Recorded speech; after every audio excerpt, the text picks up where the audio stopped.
Welcome to my channel. তো অনেক দিন পর একটা বড় ব্লগ নিয়ে চলে এসেছি। তো আজকের ব্লগটা তোমরা বুঝেই গেছো যে কিসের ওপর বানাচ্ছি। পিৎজার ওপর বানাচ্ছি। পিৎজা কীভাবে বানাবে ঘরে, একদম ঘরোয়া পদ্ধতিতে, সোজা, খুবই খুবই সোজা বলতে গেলে। মানে আমিও শিখে নিলাম, আমিও মাঝে মাঝে ইচ্ছা হলে বাড়িতে বানিয়ে খেয়ে নেবো, আর তোমরাও কিন্তু বাড়িতে বানিয়ে খেতে পারো। তো ইন্ট্রোটা আমি বাড়িতে দিচ্ছি, আর আমি ভিডিওটা করেছিলাম দিদার বাড়িতে, কারণ আমার দিদা পিৎজাটা বানিয়েছিল। আমার দিদা ভ্যারাইটি রকম খাবার বানাতে পারে, তার সমস্ত লিস্ট দেওয়ার কাছে আছে। তার মধ্যে থেকেই একটা তোমাদের সঙ্গে শেয়ার করছি পিৎজা বানানো।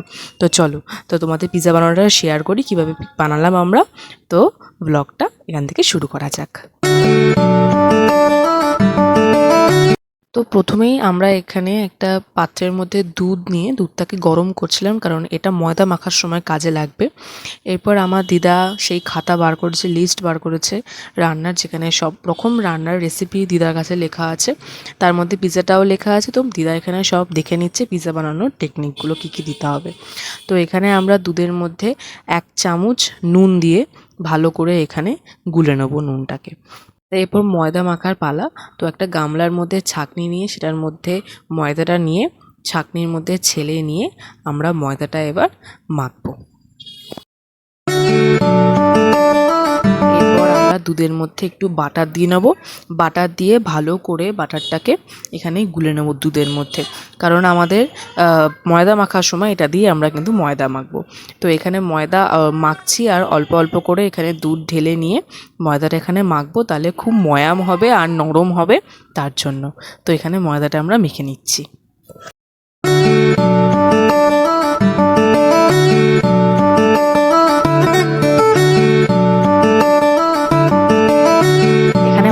মাখা অলমোস্ট কমপ্লিট হয়ে গেছে। এরপর আমরা সর্ষের তেল দিয়ে এটাকে ময়াম দিয়ে অনেকক্ষণ রেখে দেবো। ততক্ষণে আমরা সব জিনিসপত্র, মানে যা যা পিৎজা সব জিনিসপত্র লাগবে সেগুলো আমরা কেটে এখানে নিয়ে আসবো। এরপর পিৎজার মধ্যে যে জিনিসগুলো দেবো সেগুলো দেখাই। পিৎজা সস, টমেটো, লেবু, কাসুন্দি, ক্যাপসিকাম, গাজর কুচোনো, আর নুন, আর টমেটো কেচাপও আছে। আর আমরা কিন্তু পিৎজা সসটা বাড়িতে বানিয়েছিলাম, আদা, তারপর কাঁচা লঙ্কা বাটা আর টমেটো সস দিয়ে। তো এখানে ময়দাটা খুব ভালো মতনভাবে ময়াম, মানে নরম হয়ে গেছে।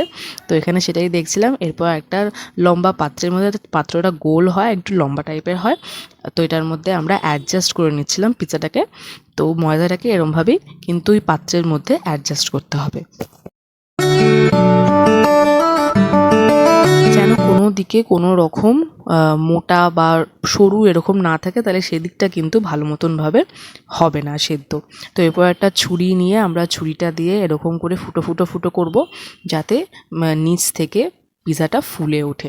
তো এরকম করে আমরা পুরোটা গোল গোল গোল গোল করে একটা গোল সার্কেল করে পুরো ছুরি দিয়ে এরকম দাগ করে দেবো ফুটো ফুটো ফুটো করে।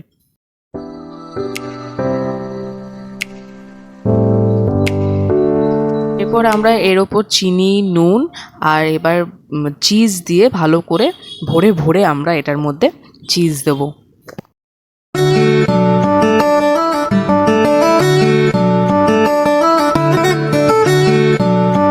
এরপর আমরা দিয়ে দিচ্ছি টমেটো কেচাপ। টমেটো কেচাপের পর দেবো কিন্তু আমরা আমাদের বানানো সেই পিৎজা সস। তো বেশি তো কোনো মশলা দেবো না, কারণ অসুস্থ ছিলাম, তো খেতে পারবো না, একদমই মানে কম, মানে সব কিছুই কম কম করে সব এখানে দেওয়া। আমাদের বেশি সবজিটাই বেশি দেওয়া, আর পেঁয়াজটা দিইনি, কারণ এটা নিরামিষ পিৎজা হচ্ছে, তার জন্য আমরা এখানে পেঁয়াজটা কিন্তু ইউজ করি। তোমরা পেঁয়াজ ইউজ করতে পারো, মাংস ইউজ করতে পারো, সব কিছু। তো এরপর আমরা কাসুন্দি যে আছে সে কাসুন্দি সসটা দিলাম। দেওয়ার পর ভালো করে এখানে সাজিয়ে নেবো। এবার ভালো করে আমরা এই গাজর কুচোনো দিয়ে সাজাবো, তারপর ক্যাপসিকাম, টমেটো এগুলো দিয়ে আমরা ভালো করে এবার পিৎজাটাকে সাজিয়ে নেব।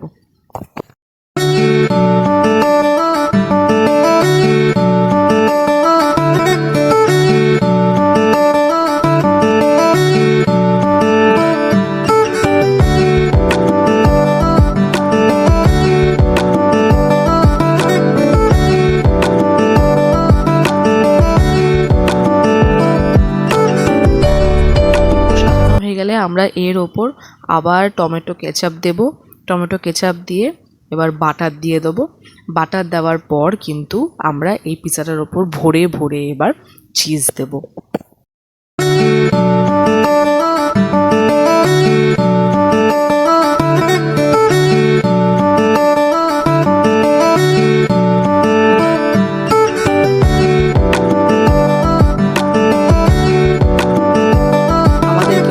পিৎজা সাজানো একদম কমপ্লিট হয়ে গেছে।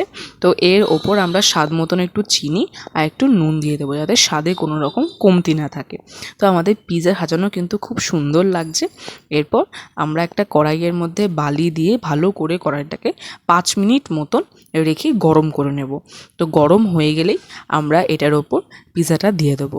তো প্রথমে 10 মিনিট মতন রাখবে, রেখে তারপর দেখবে যে ঠিকঠাক হয়েছে কিনা। একদম মিডিল ফ্লেমে রাখবে, একদম কমিও না একদম বাড়িও না। তো 10 মিনিট পর আবার দেখবে, দেখার পর ছুরি দিয়ে দেখে নেবে যে শক্ত হয়েছে কিনা নিচটা। তো শক্ত হলে নামিয়ে নেবে। যদি শক্ত না হয় আই থিঙ্ক 10 মিনিটে হবে না, আরও 5 মিনিট করে রাখতে হবে। আর লাস্টে কিন্তু হাই ফ্লেমে করে তারপর নামিয়ে দেবে 5 মিনিট রেখে।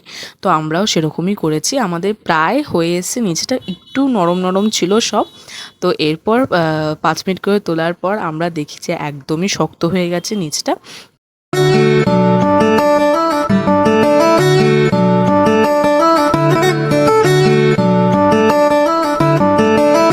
আমরা গ্যাসটাকে অফ করে দিয়ে আমরা জাস্ট ওপর থেকে চাপা দিয়ে দমে একটা রেখে দিয়েছিলাম। গ্যাসটাকে অফ করে দেওয়ার পর এরপর এখানে হয়ে গেছে আমাদের পুরো একদম কমপ্লিট হয়ে গেছে।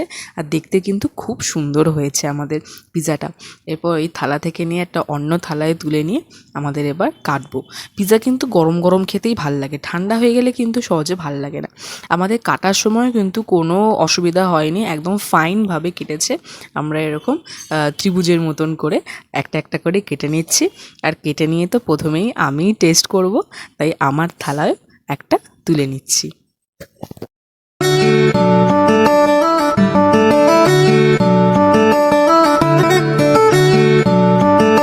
সদ্য নামানো হয়েছে, খুবই গরম ছিল, আমি তো ধরতেই পারছিলাম না হাতে, ফু দিয়ে খেতে হচ্ছিল। তো প্রথমে তো বাইট করতেই পারিনি, একটা বাইটও নিতে পারিনি, হাতে ছ্যাঁকা লেগে গেছে, চারদিকে সস লেগে গেছিলো আমার হাতে। কিন্তু গরম গরমই আমি খাবো, কারণ পিৎজা কিন্তু গরম গরমই ভাল লাগে, ঠান্ডা হয়ে গেলে কিন্তু ভাল লাগে না। তো খেয়ে দেখি তো খুবই ভালো হয়েছে, সব একদম ঠিকঠাক হয়েছে, কোনো রকম কোনো কমতি হয়নি। তোমরাও কিন্তু বাড়িতে এরকম করে বানাতে পারো। তো আজকের ভিডিওটা এই অবধি আমি করছি। যদি তোমাদের ভালো লাগে ভিডিওটা, তাহলে অবশ্যই একটা সাবস্ক্রাইব করে দিও, লাইক করে দিও। আর তোমরাও কিন্তু বাড়িতে এরকম করে বানিয়ে খেতে পারো ইচ্ছা হলে। তো আজকের মতন ভিডিওটা এখানেই শেষ করছি। দেখা হচ্ছে একটা অন্য কোনো ভ্লগে।